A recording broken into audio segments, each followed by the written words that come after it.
A very warm welcome to you all. आज जो हम लोग अपने एमसीक्यू के क्वेश्चंस करने वाले हैं उसको आज हम एडमिनिस्ट्रेटिव थिंकर्स वाला जो हमारा टॉपिक है उसके ऊपर हम लोग कंसंट्रेट करेंगे। सन 2017 में जो क्वेश्चंस आए थे नेट के एग्ज़ाम में एडमिनिस्ट्रेटिव थिंकर्स वाले जो टॉपिक थे उससे रिलेटेड जो क्वेश्चंस आए थे आज हम वो डिस्कस करेंगे।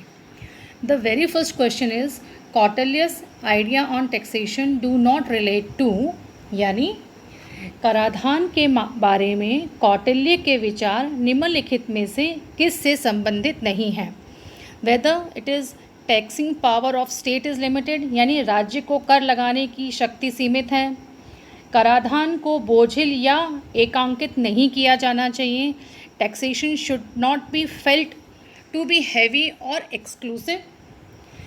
तीसरा पॉइंट है tax increase should be graduated, यानी क्रमबद्ध तरीके से कर की वृद्धि होनी चाहिए। तीसरा पॉइंट ये है।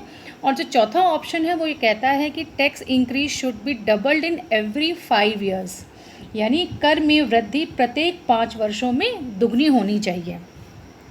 यदि आप लोगों को ध्यान होगा तो कौटिल्य ने जो कराधान की जो कौटिल्य की अवधारणा थी वो आज की जो कराधान की प्रणाली है, मीन्स जो टैक्सेशन सिस्टम है आज का हमारा, ऑलमोस्ट उसके बराबर ही थी।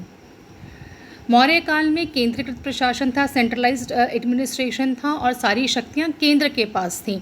तो जो हमारा पहला पॉइंट जो ये कह रहा है कि taxing power of the state is limited, यानी कि राज्य की कर लगाने की शक्ति सीमित है। राज्य को कर लगाने की शक्ति प्राप्त थी लेकिन वो सीमित थी, वो अपने हिसाब से रैंडम नहीं कर सकता था। देयर वॉज अ सिस्टम, उसी हिसाब से उनको लेना था। इसके अलावा उस टाइम जो कराधान की जो अवधारणा कौटिल्य के द्वारा दी गई थी और मौर्य शासन में अपनाई गई थी, उसमें एक और ख़ास बात थी कि इस प्रणाली में कराधान में समानता और न्याय पर बल दिया गया था। तो ये जो मैंने आपको पॉइंट बताया है ये हमारे पहले दोनों पॉइंट को जस्टिफाई करता है कि एक तो कर लगाने की शक्ति सीमित थी, राज्य के पास थी, येस इट इज़ ट्रू।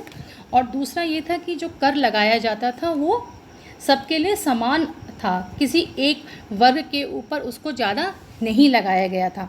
तो ये दोनों पॉइंट तो कौटिल्य ने जो कराधान की जो प्रणाली हमें बताई थी, जो उन्होंने अपने विचार व्यक्त किए थे, उसको एग्री करती है, उसको सपोर्ट करती हैं। तीसरा जो पॉइंट था कि जो टैक्स है that it should be increase gradually, यानी करों में वृद्धि क्रमबद्ध तरीके से होनी चाहिए, ऐसा कौटिल्य का मानना था। उन्होंने इस पे विचार व्यक्त किया था। और एक चीज़ और उन्होंने बताई थी कि युद्ध के समय या किसी आपदा के समय कुछ ऐसा होगा तो करों का जो लेना है उसमें थोड़ी सी फ्लक्चुएशन हो सकती है, इट मे बी इफेक्टेड।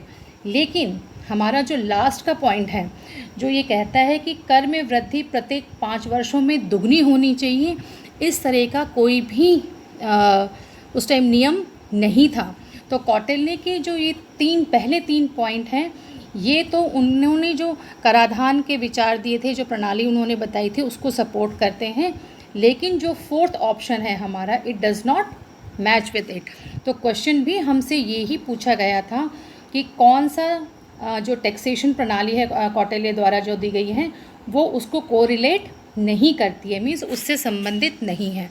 तो right answer is option fourth, tax increase should B doubled in every 5 years, यानी कर में वृद्धि 5 वर्षों में दुगनी होनी चाहिए, ऐसा कौटिल्य की जो कराधान के ऊपर विचार थे उससे को मैच नहीं करती है। जो दूसरा क्वेश्चन है वो फैक्ट बेस्ड क्वेश्चन है। It's a easy difficulty level आप इसका कह सकते हैं, it is not very difficult question. और जो पहला वाला क्वेश्चन था that was of medium difficulty level, उसका मीडियम था। अभी वाला जो क्वेश्चन है जो आपकी स्क्रीन पर है, question number 2, it says in which year Elton Mayo started research to find out the reasons for unjustified absenteeism. जो दो चीज़ें इन्होंने कही हैं ये आप ज़रा ध्यान रखिएगा। ये कह रहे हैं कि निम्नलिखित में से किस वर्ष में एल्टन मेयो ने अन्याय संगत अनजस्टिफाइड अनुपस्थिति के कारणों का पता लगाने के लिए अनुसंधान प्रारंभ किया था। ये फैक्ट्स बेस्ड क्वेश्चन है, कोई ज़्यादा एक्सप्लेनेशन इसकी के लिए की आवश्यकता नहीं है। और इसका राइट आंसर है 1943 में उन्होंने एक्सपेरिमेंट किया था, जो इस बात की तरफ इंगित करता था कि लोग क्यों काम पर आना चाहते हैं और क्यों नहीं आना चाहते, उसके पीछे क्या क्या रीजंस थे। तो जो फोर्थ ऑप्शन है 1943 is the right answer. Now moving towards the question number 3, the question says Mary Parker Follett believed in the idea that the power is the source of, यानी मैरी पार्कर फॉलेट के विचार के अनुसार सत्ता, power of source की जब हम बात करें इट मीन्स ये अथॉरिटी की तरफ इंगित कर रहा है। तो मैरी पार्कर फॉलेट के विचार के अनुसार सत्ता निम्नलिखित में से किसका स्रोत है? पहला है कॉन्फ्लिक्ट, कॉन्फ्लिक्ट यानी संघर्ष का। दूसरा कह रहा है ability to make things happen, यानी घटनाओं को घटित कराने की क्षमता का। एक्सप्लॉयटेशन यानी शोषण का। और डोमिनेशन यानी प्रभुत्व का। यदि आप मैरी पार्कर फॉलेट की जो उन्होंने डेफिनेशन दी है उस पर यदि आप ध्यान दें तो वो कहते हैं कि सत्ता कार्य करवाने की सत्ता है, यह परिवर्तन लाने की क्षमता से युक्त होता है। यदि आप डेफिनेशन को डिकोड करेंगे तो जो हमारा सेकेंड ऑप्शन है ये उसी की तरफ इंगित करता है, ability to make things happen, यानी परिवर्तन लाने की क्षमता। ये ना तो कॉन्फ्लिक्ट के बारे में बात कर रहा है, ना तो एक्सप्लॉयटेशन की बात कर रहा है, ना ही डोमिनेशन की बात करता है। तो मैरी पार्कर फॉलेट के अनुसार सत्ता ना तो संघर्ष से संबंधित है, ना शोषण का अधिकार है, ना ही प्रभुत्व का अधिकार है।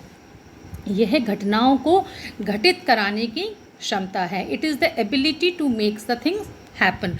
सो the right answer is option 2, ability to make things happen, यानी घटनाओं को घटित कराने की क्षमता। सत्ता कार्य कराने की सत्ता है, यह परिवर्तन लाने की क्षमता से युक्त होता है। देखिए कभी कभी क्या होता है, डेफिनेशंस जो हमारी आती हैं, कुछ क्वेश्चंस ऐसे होते हैं जो सीधा डेफिनेशन आती है और हमसे पूछा जाता है कि ये विचार किस विचारक ने व्यक्त किए हैं। इसके अलावा कभी कभी क्वेश्चंस ऐसे भी आते हैं जैसे ये वाला था कि किसी के द्वारा दी गई डेफिनेशन को हम किस तरीके से डिकोड कर सकते हैं, वो ऑप्शंस भी हमारे सामने आते हैं। तो ये उस कैटेगरी का है। डिफ़िकल्टी लेवल देखें अगर इस क्वेश्चन का तो it is again a easy question, it is not a difficult one. हमारा नेक्स्ट क्वेश्चन है, निम्नलिखित में से कौन सा जो एडमिनिस्ट्रेटिव बिहेवियर हर्बर्ट साइमन की जो बुक थी उस पर उनका सबसे अधिक प्रभाव था।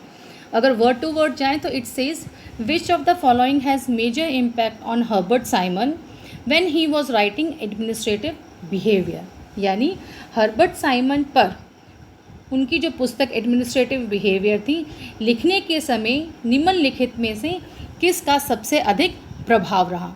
हम सभी जानते हैं कि administrative behaviour basically decision making से संबंधित थी। निर्णय प्रक्रिया को उन्होंने कहा था कि प्रशासन का हृदय है। कभी कभी क्वेश्चंस ऐसे आ जाता है इसलिए मैं आपको स्पेसिफिकली बता रही हूँ। Apart from that if we say that the book according to the book it was aimed to show how the organizations can be understood in the terms of decision process. Chester Bernard upon the conceptualization of the organizational framework as the first meaningful scratches, शुरू में के जो organisation framework के ऊपर यदि किसी ने कोई बात करी थी तो वो थे Chester Barnard. Functions of executive को यदि आप उन्होंने जो बताया है that is basically the framework of organisation कि एक ऑर्गेनाइजेशन को कैसे कैसे काम करना चाहिए। इसके बाद एडमिनिस्ट्रेटिव बिहेवियर लिखी गई थी हर्बर्ट साइमन के द्वारा 1947 में, and it was basically described as the first real attempt to build upon the dent made by Barnard. The framework of the organisation given by the Barnard stops after philosophizing the need of cooperation, the system of communication process, the theory of authority and concept of executive functions. Barnard ने organisation से related जो बातें कही थी, चाहे वो समन्वय से संबंधित थी, चाहे संचार से संबंधित थी, चाहे एग्जीक्यूटिव्स के फंक्शन थे, चाहे वो सत्ता की बात कर रहे थे, उन्होंने केवल वहीं तक रखा। Simon moved ahead of Bernard, taking off from the place where the Bernard landed his thoughts on organization. Sir Herbert Simon ने जहाँ पर बर्नार्ड ने अपने विचारों को विराम दिया था, या जो उनकी जो किताब थी फंक्शंस ऑफ एग्जीक्यूटिव, उसके बारे में उन्होंने जो भी बताया था उसके बाद उन्होंने बात करी थी।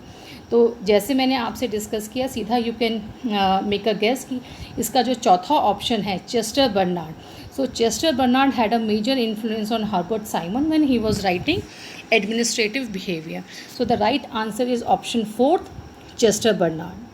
तो आज का जो हमारा टॉपिक था एडमिनिस्ट्रेटिव थिंकर्स, जो सन 2017 में जो क्वेश्चंस आए थे इससे रिलेटेड, आज हमने वो डिस्कस किए।